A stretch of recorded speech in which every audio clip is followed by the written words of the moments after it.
Louisa Josephine Jemima Masset gave birth to an illegitimate son on the 24th of April 1896, named Manfred Louis Masset. Within a month he was placed with nurse Helen Gentle in Tottenham. She was paid monthly in advance for Manfred's upkeep. Louisa would visit her son every Wednesday. In 1899 Louisa began a relationship with Eudone Lucas. He was 19 and she was 35. The 16th of October 1899 Miss Gentle received a letter saying that Manfred would be going to live with his father in France. The women agreed to meet at 1 p.m. outside a pub in Stamford Hill on 22nd of October close to London Bridge. Louisa also told her sister she was taking Manfred to France on the night boat. She would be back on the 29th or 30th of October. This wasn't the story she would tell her lover or the court.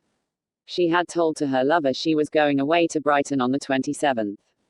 Her lover said he would come down on the Saturday and they would spend the night together. Miss Gentle handed Manfred over on the Friday at 1 p.m. He was wearing his blue serge frock trimmed with blue braid and a blue cloth coat with gold buttons. Miss Gentle handed his remaining clothing over in a brown paper parcel. Mother and son went to London Bridge railway station. Mrs. Rees, a first-class waiting room attendant, saw Louisa and asked why Manfred was upset. Louisa explained about leaving his nurse. They were last seen just after 3 p.m. She was seen later at 6 p.m. alone. At 6:30 p.m. at Dalston Junction railway station, the naked lifeless body of Manfred Masset was found in the women's toilets. The body was covered with a black shawl. He had been beaten and suffocated. Louisa, meanwhile, had traveled to Brighton and checked into her hotel with her lover. The next morning, a brown paper parcel with the clothes the child had been wearing were found in a Brighton station waiting room. On Monday the 30th of October, Louisa saw a newspaper with the story of the murdered child. She immediately told her brother-in-law, "I am suspected of murder." It was then for the first time, Louisa told the story of how she had arranged to meet two women at London Bridge Station. They had opened a new home for children. She said she handed Manfred over to the women and had paid a year's fee in advance. She said goodbye and left Manfred with them. In November, Mrs. Rees picked Louisa out of the identification lineup. When asked if she was sure this was the woman she saw at the station, she replied she was. The trial began on the 13th of December with Judge, Mr. Justice Bruce. The first witness for the prosecution was Dr. Fennell. He said arrived at Dalston Station at 7 p.m. He described the victim's lips were blue. His tongue was out between his teeth. A sure sign, he said, of suffocation.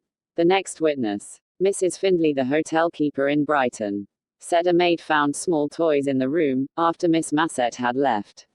Miss Gentle confirmed she had identified the toys as Manfred's and the clothes found at Brighton were those he was wearing when she last saw him. Miss Gentle still had the other half of the brown paper sheet. The prosecution showed the court. The two halves fitted perfectly together. On the 16th of December, the defense called one witness, Louisa Masset. She told how the first time she met the two ladies was Wednesday the 4th of October at Tottenham Green. She claimed she had told them her story, and they offered to take the boy. She admitted inventing the story about the father wanting his son in France, because she didn't want to hurt Miss Gentle's feelings. Louisa had decided not to accompany Manfred to his new home, and the ladies promised to write on Monday and say how he had settled. Both ladies, she said, had seemed respectable. She had kissed her son goodbye and got the 4 p.m. train. Mr. Justice Bruce then began his summing up of the case and dismissed the jury. They returned after only 30 minutes, and returned a guilty verdict. When Louisa was asked if she had anything to say, she replied, "I am quite innocent of the charge," and she slowly shook her head. On the morning of the 9th of January 1900, the executioner carried out his duties, and Louisa Masset was hanged.